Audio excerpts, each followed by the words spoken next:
Olá para todo mundo, os nossos cumprimentos para todos vocês que estão se achegando até nós nesse nosso podcast. Esse é o Papo Espírita, o podcast do Centro Espírita Casa de Jesus, aqui de Santo Anastácio, interior de São Paulo. Nós queremos dar as boas-vindas a todo mundo, receba o nosso carinho, o nosso abraço, mas acima de tudo a nossa gratidão por estarem junto a nós, nos acompanhando, prestando a sua colaboração na assistência aí através das nossas redes sociais, ok? Bom, viram o tema hoje, a vida no mundo espiritual.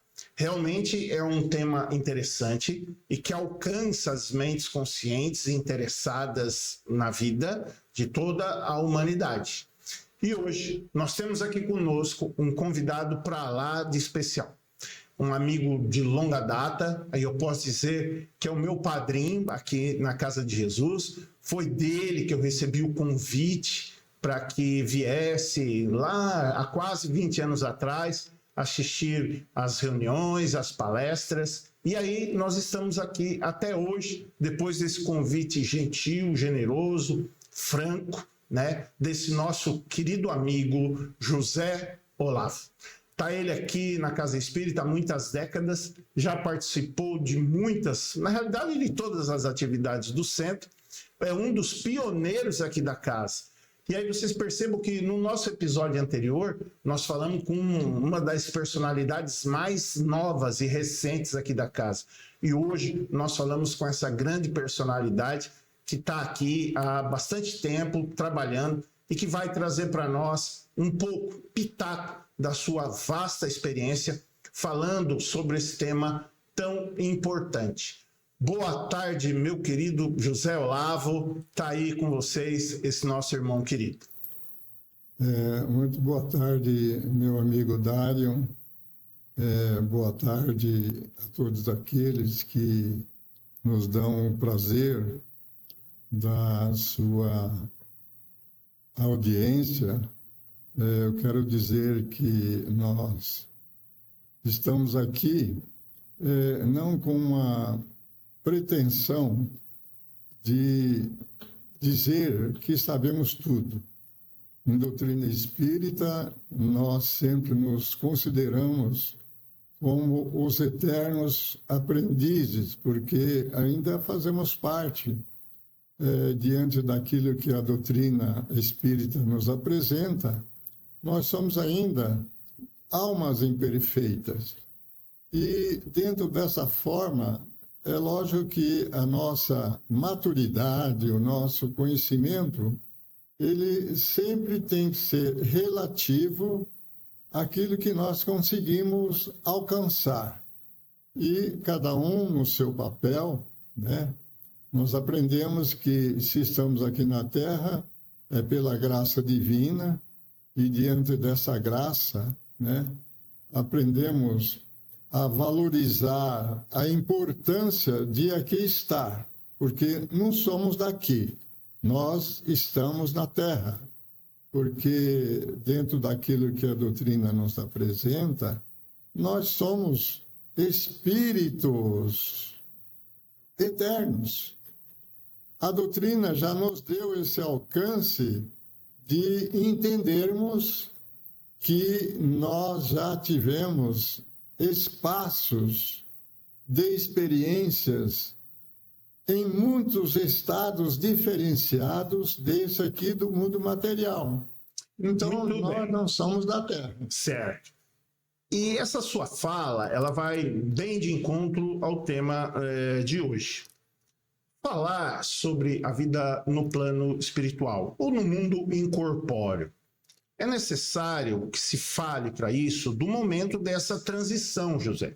Do momento em que nós saímos aqui do mundo material, do mundo corpóreo, dessa dimensão palpável nesse nível, e alcancemos através de um fenômeno comum a todos nós chamado morte, que em espiritismo nós costumamos nos referir como sendo desencarnação.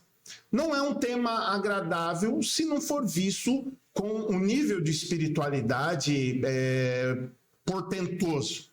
O espírita, ele tem, ao longo do tempo e ao longo do seu estudo, da sua dedicação, do seu alcance consciencial maior, da amplitude da vida, das etapas, uma capacidade de entender melhor o que é a morte. Não digo que nós não sofremos com o advento da morte de um ente querido, de um amigo, enfim, de alguém. Mas há uma forma de se observar isso e que vai trazer um consolo através do entendimento, né?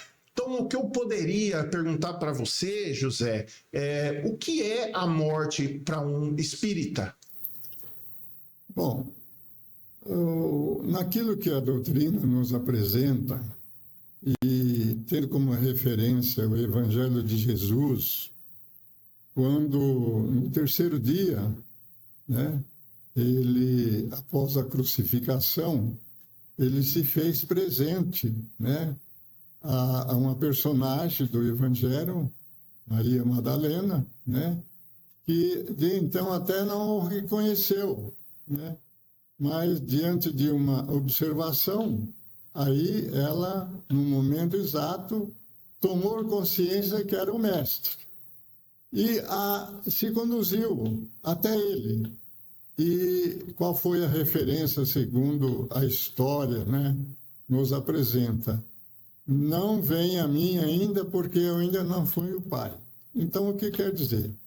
Que Jesus, após a crucificação, ele deu a demonstração da vida, que não existe a morte. E o espírita, dentro da sua realidade, dentro dos conhecimentos, né, da codificação espírita, né, teve a primeira demonstração nesse fato. Em decorrência dessa primeira atitude, né, nós temos outros lances, né, que vai trazendo a nós essa conscientização. Então, a morte para nós significa simplesmente a libertação de um estágio, de um momento que tivemos de estar aqui envolvido a um corpo físico e dentro do processo de imortalidade que o conhecimento doutrinário nos apresenta, nós sabemos que a morte não é o fim, é o cumprimento de uma etapa que Deus, nosso Pai Criador, nos proporciona para que nós vamos desenvolvendo as nossas experiências pessoais. Em razão disso é que nós somos diferenciados uns dos outros. Por quê? Tantas e tantas das vezes, milhares e milhares, nós já vivenciamos esse estágio. Então, ainda para as pessoas que ainda não adquiriram, assim, vamos dizer, a compreensão, o que é, né, a imortalidade, né?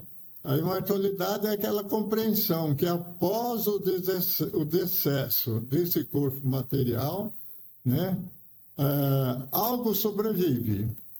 E foi através, né, da história, dos fenômenos de ordem física, né? Lembramos aqui as questões das irmãs Fox, né? Nas suas manifestações, né? Vejamos aqui o processo das mesas girantes, que de uma determinada apresentação de fenômenos que de então a humanidade não conhecia, se sentiu assim abalada, até assustada, né? Dando interpretações até incorretas, né? Aí vemos a presença de Allan Kardec, né, que era um pedagogo, né, discípulo de Pestalozzi, né, um grande pedagogo francês, né, e que ele, dentro da sua habilidade no campo da pedagogia, porque foi um auxiliar e um discípulo desse mestre francês, né, quando disseram para ele que diante de fenômenos, né, das mesas girantes, né, havia umas manifestações de fenômenos até então não explicados, ele duvidou. Então, através de convites, né, insistentes de seus amigos, um dia ele foi conhecer esses fenômenos, enquanto na França se fazia desses fenômenos algo assim de divertimento, ele viu que dentro de atitudes inteligentes, ali ele viu algo diferente. E nesse algo diferente ele sentiu que tinha inteligências, porque demandava questões no sentido inteligente. Aí ele teve o seu despertar, foi participando em mais reuniões, né? E dentro dessas participações, ele foi descobrindo que aqueles fenômenos eram oriundos de espíritos que então foram almas que vivenciaram aqui na Terra. José, então, dentro dessa experiência dele, nós já até tratamos isso nos episódios anteriores, ele conseguiu comprovar, né, pelo método científico, de observação, o controle universal do ensino dos espíritos, que a morte é apenas um fato de transição, mas que o mais importante, que é o espírito, ele continua. Muito bem. Continuando, o que é que você poderia nos dizer, agora em falando do ambiente espiritual e do espírito posto nesse ambiente vivo depois desse fenômeno da desencarnação? Se o espírito, ele guarda a sua individualidade e se ele tem consciência de si? O Dário, na realidade, né, na observação de Kardec, ele analisando essa fenomenologia, ele viu que espíritos, né, tinham personalidades diferenciadas. Então, logicamente, orientado por aquela equipe, né, que ia desempenhar um papel revelador para a humanidade, né, ele sentiu que esses espíritos tinham a sua personalidade. E tendo a sua personalidade, né, eles, logicamente, eles apresentavam aquilo que eles já tinham alcançado através das suas experiências sucessivas, né? Chegou a compreender, né, que essas almas ela era de homens que viveram aqui na Terra, e como nós vemos aqui na Terra, cada um de nós temos a nossa personalidade, temos as nossas tendências, os nossos interesses, as nossas quedas por uma circunstância, outra. Então ele viu nos espíritos justamente que cada um tinha a sua personalidade pessoal, tinha a sua natureza, tinha a sua individualidade. E dentro dessa individualidade, ele era um ser que apresentava uma evolução. Como nós aqui também, como seres encarnados, dentro das nossas tendências, né, nós também temos as nossas tendências particulares. Ninguém é igual a ninguém. Todos nós somos personalidade diferenciada. Então, nessas questões também, Kardec observou nesses espíritos. E, principalmente, numa das suas obras, né, que foi denominado Justiça Divina, que foi a terceira obra da codificação, o Céu e o Inferno, né? Porque, se você me permite, né, dentro desse trabalho elaborativo que competiu a Kardec, nós temos as obras fundamentais que levam a todos nós compreendermos com segurança essa postura, né, que Kardec pesquisou. como no senso de observação, no senso de filosofia e dentro da ciência. Veja só, se me permite, nós tivemos, por exemplo, lá atrás, o despertamento dos fenômenos. Kardec se certificou desses fenômenos que eram almas pensantes.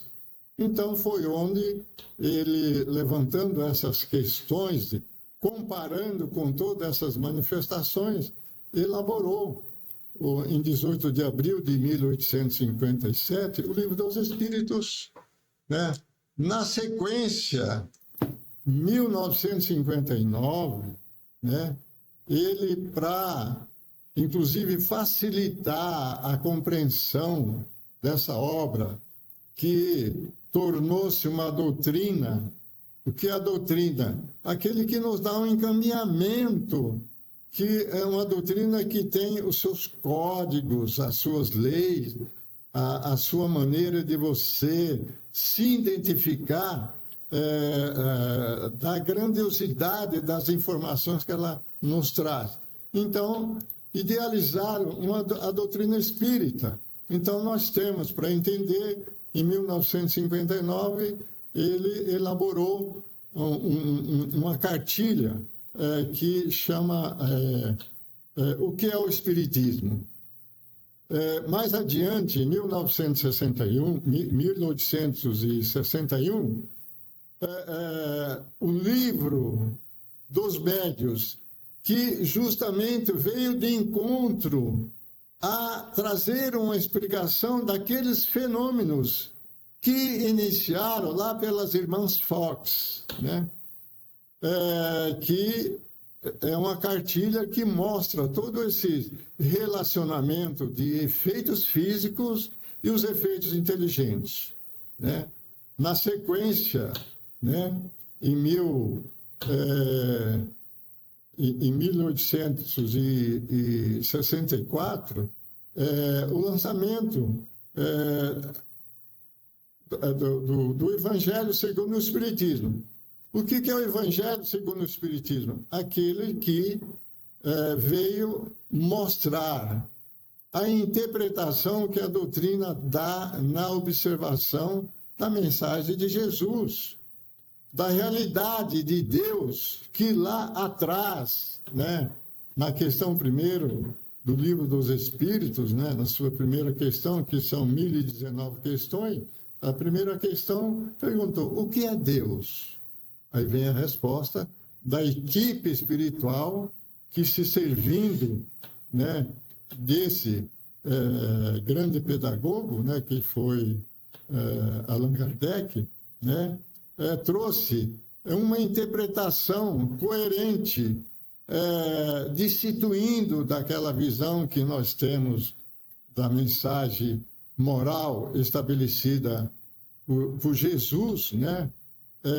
Aquela pureza de interpretação sem nenhuma, vamos dizer, montagem, né, executado pelos homens, dentro das suas opções, né, de levar na sua religiosidade uma compreensão, porque todos nós, como disse, estamos numa faixa, e dentro dessa faixa nós, necessário seja, passarmos por determinadas áreas de aprendizado na área material, para você despertar algo superior àquilo que foge aos seus sentidos físicos. Então, essa consideração do Zé, fazendo assim um traslado sobre todas as obras do Kardec, a última foi a Gênese, ele quis embasar doutrinariamente que sim, o espírito, e isso consta em todas essas obras, depois da volta para casa, ou seja, para o mundo imaterial, porque nós somos espíritos, então a nossa origem é o mundo espiritual. Nós estamos aqui vivendo experiências. Cá e lá, nós vamos adquirindo as nossas preferências, as nossas aptidões, as nossas qualidades, virtudes e vícios. Tudo isso que o Zé colocou, ele quer trazer para nós a informação de que, sim, nós guardamos as nossas preferências, as nossas tendências, as nossas inclinações, enfim, todas as nossas qualidades adquiridas até o dia de hoje.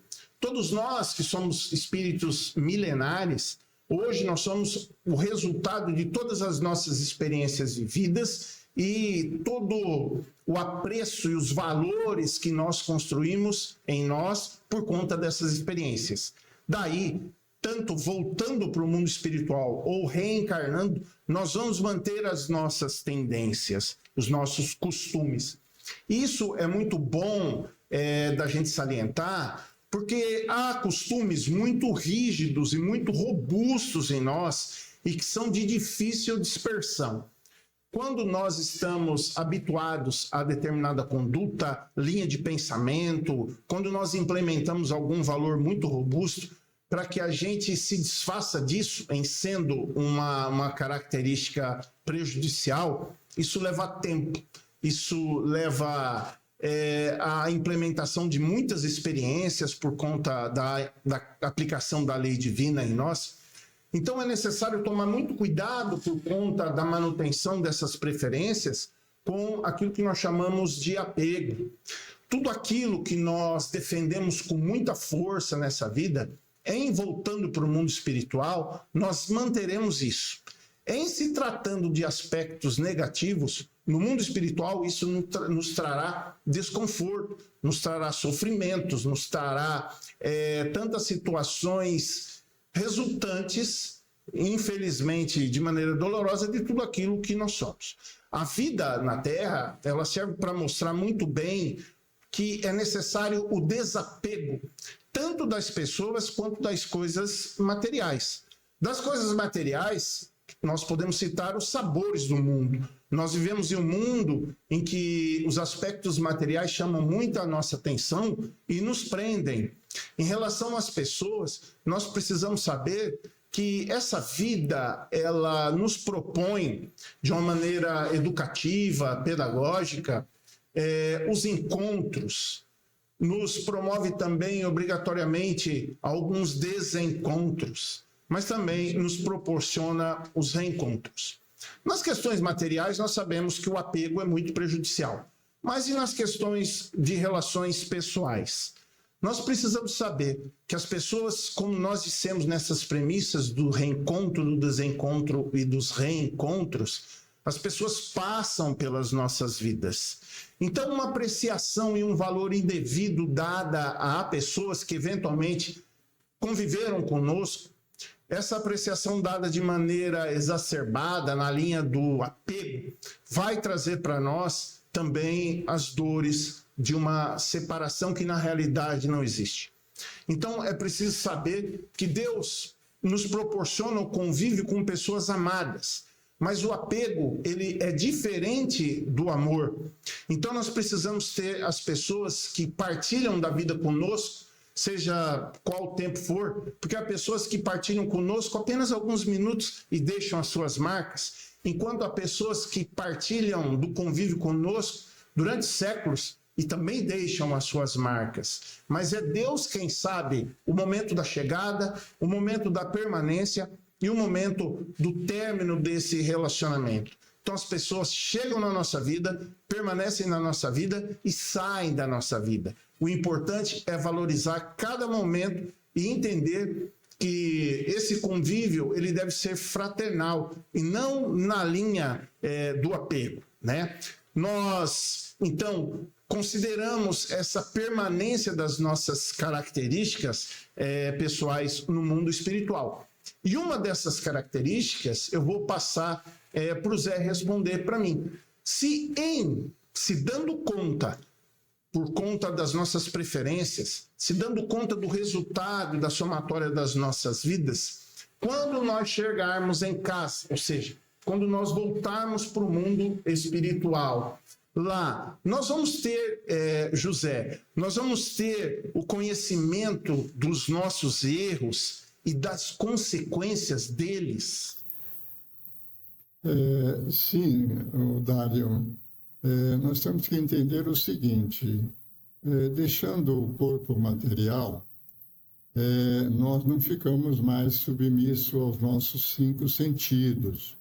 O espírito, na espiritualidade, ele demanda de uma amplitude de visão. O seu espírito se identifica com mais propriedade o seu meio.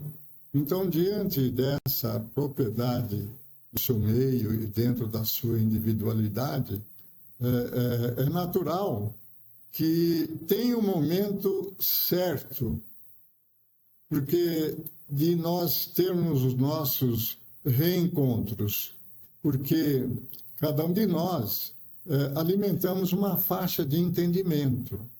Nós, voltando ao mundo espiritual, vamos dizer assim, nós não nos encontramos no mesmo lugar. Nós nos encontramos em faixas diferenciadas e dentro dessas faixas diferenciadas, né, tem um momento exato em que nós nos deparamos com aqueles que são afins. Porque assim como aqui na Terra, você demanda um tempo para você, vamos dizer, numa atitude fraterna, você ter uma afinidade com uma pessoa, né? Voltando ao mundo espiritual, não é muito diferente. Você leva um certo tempo, né, para que você se encontre. Muitas pessoas se enganam, não, ele morreu, já está com os seus. Não, não é bem assim. A doutrina nos ensina, né, que tudo tem a hora certa, o momento exato para que as coisas se sucedam dentro das leis divinas. Ô José, então, mas assim, eu gostaria que você respondesse se nós, no mundo espiritual, nós adquirimos o conhecimento dos erros que nós praticamos na reencarnação e das consequências desses erros. Olha, gradativamente, dentro da misericórdia divina, nós vamos, aos poucos, né, tomando conhecimento desses pontos em que, vamos dizer, nós somos infelizes, nós incorremos em indevidas circunstâncias, porque aqui na Terra nós não tínhamos o conhecimento das consequências que haveria diante dessas consequências. E, voltando ao mundo espiritual, então as nossas ideias elas se tornam-se mais maduras. Então, dentro dessa maturidade, é lógico, nós passamos a ter uma avaliação mais precisa do que é a vida. E se nós... Por que Jesus, da sua mensagem de amor, diz: eu vim para que tenhais vida, e vida em abundância? Então, logicamente que o mundo espiritual, dentro das leis divinas, vai nos apresentar essas consequências à medida que tenhamos a capacidade de avaliar que teremos que nos conduzir para uma corrigenda. Porque no passado, nós imaginamos que, assim como na Terra, pecamos. Não, nós erramos. E não podemos ter esses erros como castigo, mas sim como oportunidades de reparação. Então, o retorno à vida espiritual dentro da nossa, vamos dizer, o autoconhecimento de nós mesmos, né, dentro da nossa capacidade, você vai avaliar onde você foi feliz e onde você foi infeliz. Ora, se você foi infeliz numa atitude, você passa a ter conhecimento que você vai ter que corrigir, porque Deus não castiga. Nós somos herdeiros, né, das circunstâncias, das escolhas infelizes que nós tivemos. Então, se nós tomamos conhecimento que as nossas escolhas foram infelizes, né, em decorrência disso, é lógico que nós temos que corrigir, porque a lei diz, né, que onde você se equivocou, você vai ter que se ajustar. Por isso, o livro Justiça Divina, que é o Céu e o Inferno, através das observações de Kardec e dos depoimentos daquelas entidades que deram a demonstração de como hoje eles estavam, né, no mundo espiritual. É uma forma também de nos ajudar a compreender que nós também, voltando para lá, né, nós vamos fazer uma análise de como estamos e de como deveremos nos conduzir daí de então, porque sabemos que ainda não chegamos àquele estágio que Jesus nos deixou ensinado, que ninguém iria ao Pai se não for por Ele. E ir ao Pai por Ele significa a nossa transformação pessoal. E os estágios do retorno à espiritualidade representa, vamos dizer, essa sabatina que nós vamos analisar se nós somos bem-sucedidos nas nossas provas na Terra e como está o nosso estado na espiritualidade. Aí entra a questão da ideia do nosso guardião, os nossos conselheiros, né? Porque a vida no mundo espiritual não é tão diferente daqui do processo da vida Terra. Aqui, como nós tivemos nossos pais, conselheiros, amigos que nos induziram ao bom caminho, né? Lá também nós temos aqueles espíritos que são os tutores que nos acompanham na nossa evolução, né? E existe uma questão no livro dos espíritos que nos dá uma convicção acertada, que é a questão 459 das influências dos espíritos, pela qual nós nos identificamos. Então, se nós formos espíritos bons, nós estaremos com bons espíritos.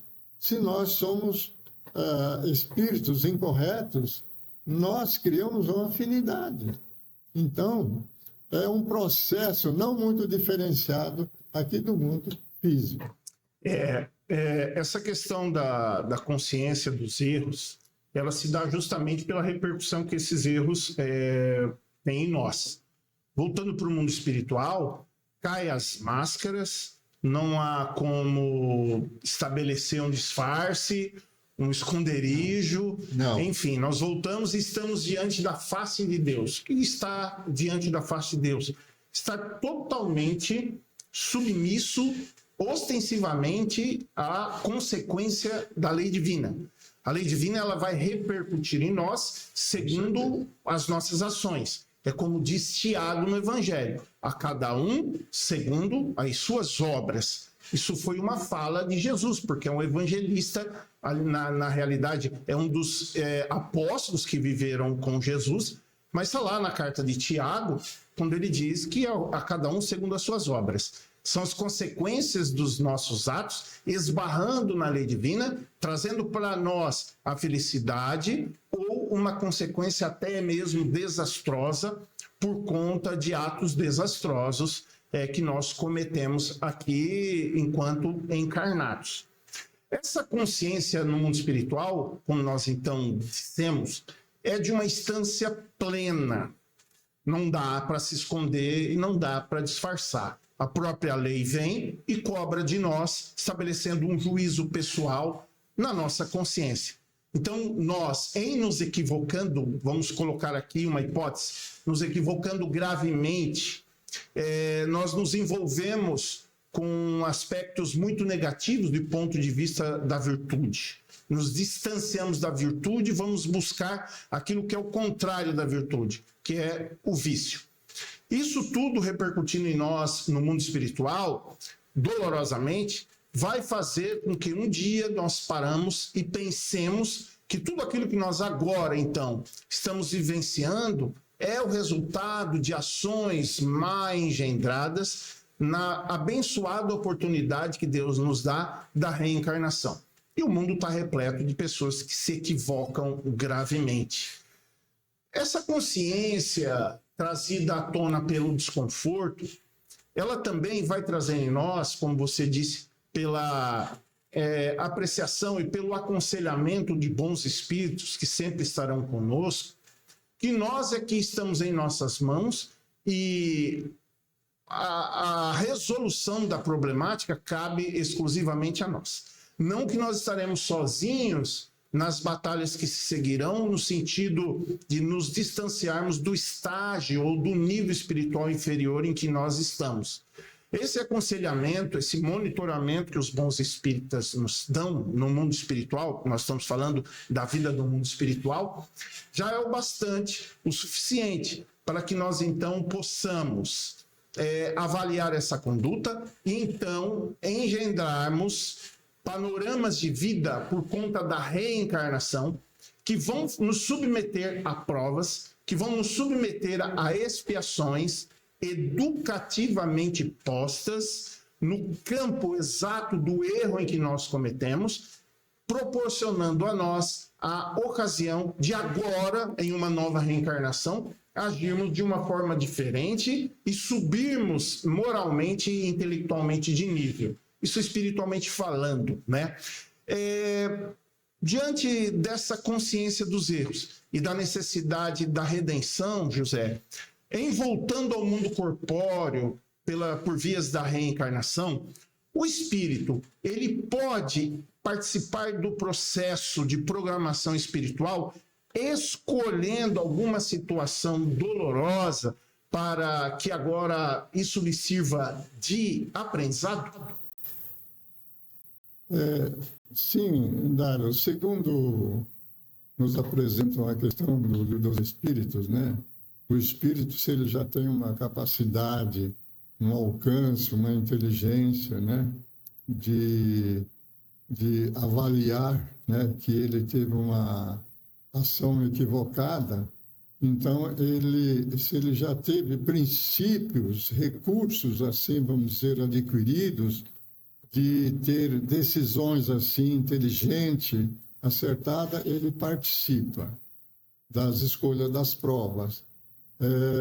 Logicamente, assessorado por esses companheiros, né, que acompanham a nossa evolução espiritual, porque, assim, nós ainda, em espiritualização, nós poderemos, assim, nos considerar, conforme eu avalio na minha maneira de ver, que nós somos sempre os eternos aprendizes, porque a nossa visão ainda é relativa a uma capacidade de entendimento desenvolvida.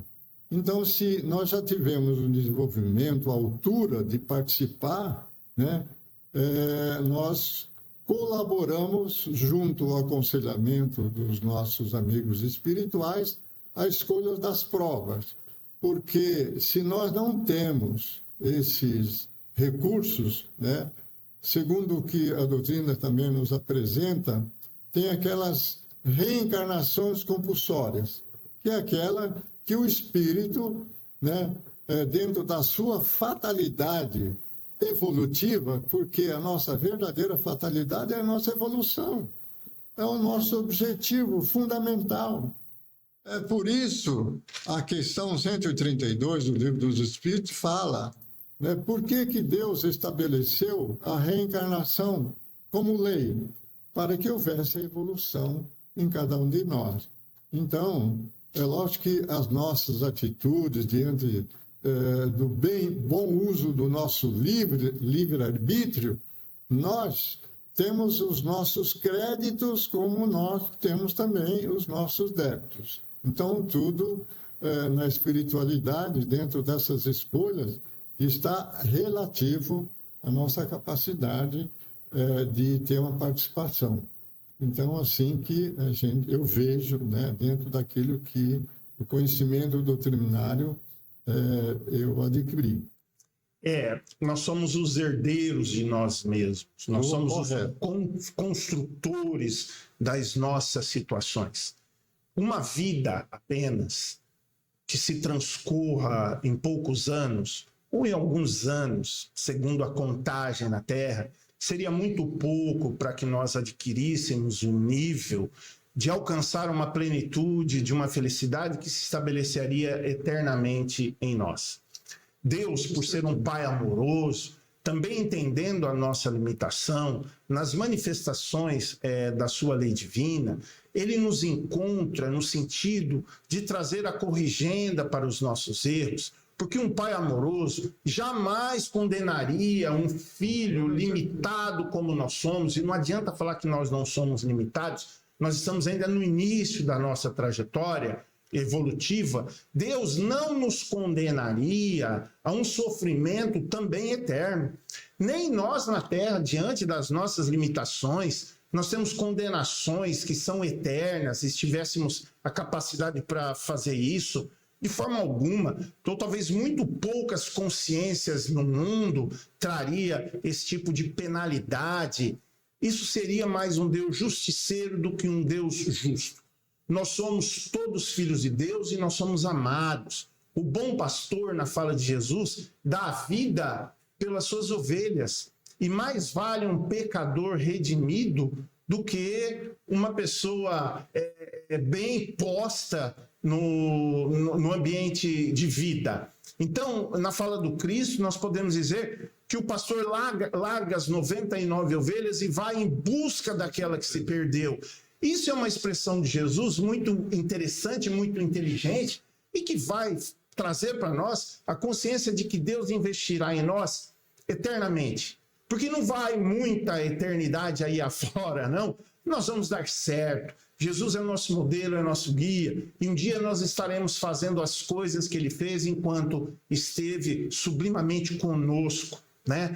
Então, essa questão da escolha das provas, muitas vezes em nós, tendo a capacidade para isso, e enxergando que aquela situação que aqui nós avaliamos como dolorosa é que trará oportunidades de nós nos redimirmos e nos corrigirmos no campo em que anteriormente, em uma vida passada, nós nos equivocamos. A realidade é que nós somos criados para ser felizes. Deus não impõe sofrimento a alguém na configuração de um castigo que vem, talvez, travestido de uma ideia de vingança. De forma alguma.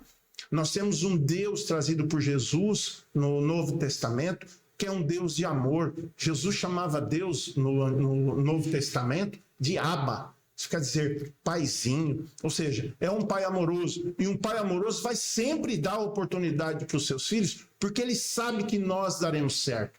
E nós também sabemos que nós daremos certo. Então, a questão do temor da morte, muitas vezes, ele vem por via de consequência de um temor intuitivo que nós temos. No primeiro momento de as coisas se acabarem, né? Os materialistas pensam assim: a vida se estabelece entre o nascimento e a morte, veio a morte, fecham-se as cortinas, apagam-se os holofotes. Os materialistas acreditam que não há nada depois da morte. Mas aqueles que acreditam na sobrevivência da alma e têm o medo daquilo que encontrarão depois dos umbrais do túmulo, nós nos encontraremos conosco mesmo. E sempre nós teremos o apoio dos bons espíritos junto a nós, a nos estenderem as mãos. Então saímos desse podcast, nesse dia de hoje, com a consequência de que, se no mundo espiritual nós viermos a enfrentar situações dolorosas, difíceis, a nossa consciência e a nossa vontade, nosso esforço da melhora é que nos fará encontrar a luz, encontrar os benfeitores espirituais que estarão indeclinavelmente ao nosso lado, estendendo as suas mãos e nos convidando a um processo de resgate. É assim que as dívidas são pagas, e é assim que a virtude amorosamente vai substituindo o vício. Muito bem. Nós estamos chegando ao fim do nosso episódio de hoje. Mas eu não poderia deixar de fazer uma última pergunta, porque o Zé Olavo trouxesse aqui as suas considerações.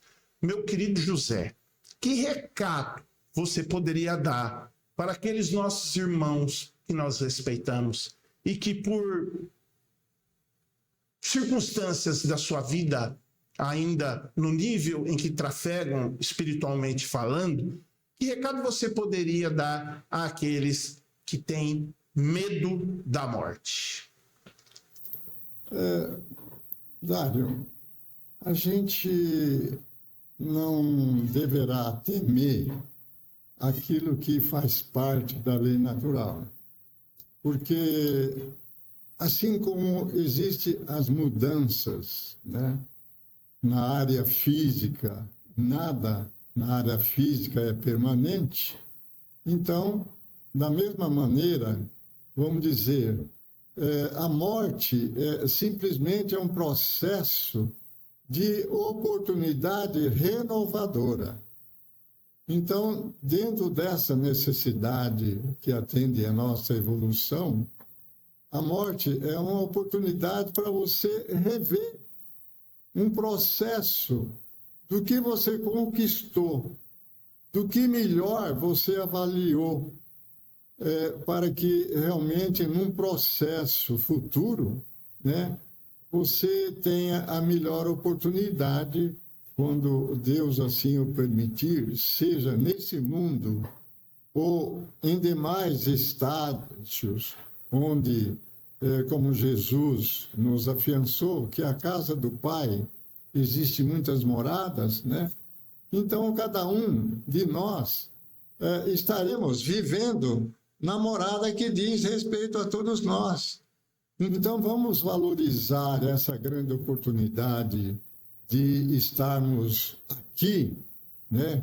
Aproveitando essa grande oportunidade que estamos vivendo nesse momento de transição, de tantas circunstâncias difíceis, né, que estamos vivendo, achando muitas vezes que esse mundo não tem mais jeito, é uma maneira, vamos dizer, infantil de nós avaliarmos. O importante é nós sentirmos que somos espíritos imortais e dentro dessa transição teremos outra oportunidade, né? Então não vamos temer aquilo que realmente faz parte da natureza humana, da natureza espiritual, né? Foi um dos grandes processos, né, que Jesus estabeleceu, como eu disse de início dessa nossa fala aqui, né, apresentando-se o seu retorno na visão do mundo físico para mostrar que a morte é um processo que faz parte da lei natural. Então, vamos confiar, vamos fazer o melhor que está ao nosso alcance. Todo dia é uma oportunidade que Deus nos proporciona quando os nossos olhos observam o nascer de um novo dia, o nascimento de uma nova oportunidade, para que, diante dos processos produtivos que deveremos trabalhar em nós mesmos, né, nós continuarmos o nosso processo em trabalho da nossa evolução. Confiamos em Deus, confiamos em Jesus, né?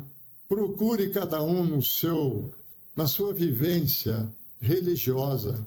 Não importa para nós a religião que você se situa.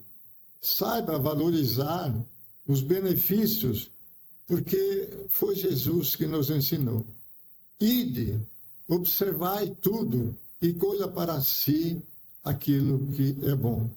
Então, as religiões estão aí também para ensinar ao crescimento em sua fé, em suas convicções, para que as nossas atitudes elas sejam cada vez mais de acordo com as leis morais que Jesus estabeleceu, né, como meta do nosso aprendizado. Meu agradecimento pela atenção. Muito obrigado, Dário, por essa oportunidade que você me ofereceu para também eu exercitar um pouquinho aquilo que estou procurando entender e vivenciar. Que Jesus abençoe os lares de todos nós e que a paz, que esses momentos difíceis, ele seja realmente breve, porque Jesus está no comando desse planeta que Deus lhe ofereceu como o campo onde todos nós iríamos exercitar o nosso aprendizado. Assim, muito obrigado a todos vocês que possa nos dar a vossa atenção. Emocionante a fala do nosso irmão querido. É uma grande referência, não só para mim, um grande estímulo ao nosso trabalho aqui na Casa de Jesus. E nós vamos chegando, então, ao final desse nosso terceiro episódio do nosso Papo Espírita, podcast da Casa de Jesus. Agradecimentos ao José, que Deus continue lhe abençoando com essa oportunidade de servir e, sobretudo, servir de exemplo. A sua palavra é esclarecedora, mas o seu exemplo nos arrasta ao trabalho, naquilo que Jesus nos coloca, nós aqui na doutrina espírita, mas indistintamente a todos os irmãos de todas as vertentes religiosas, porque todos nós somos filhos idênticos do nosso Pai Celestial, que nos ama e nos abençoa a todos. E a todos vocês que estiveram conosco até agora, que Jesus abençoe os vossos lares, que a vida continue sendo cada vez mais vista com o ingrediente da espiritualidade, porque é de espiritualidade que nós queremos. Nós vamos ficando por aqui, agradecendo a confiança e a permanência de todos vocês conosco. Muito obrigado, que Jesus nos abençoe. Até a próxima.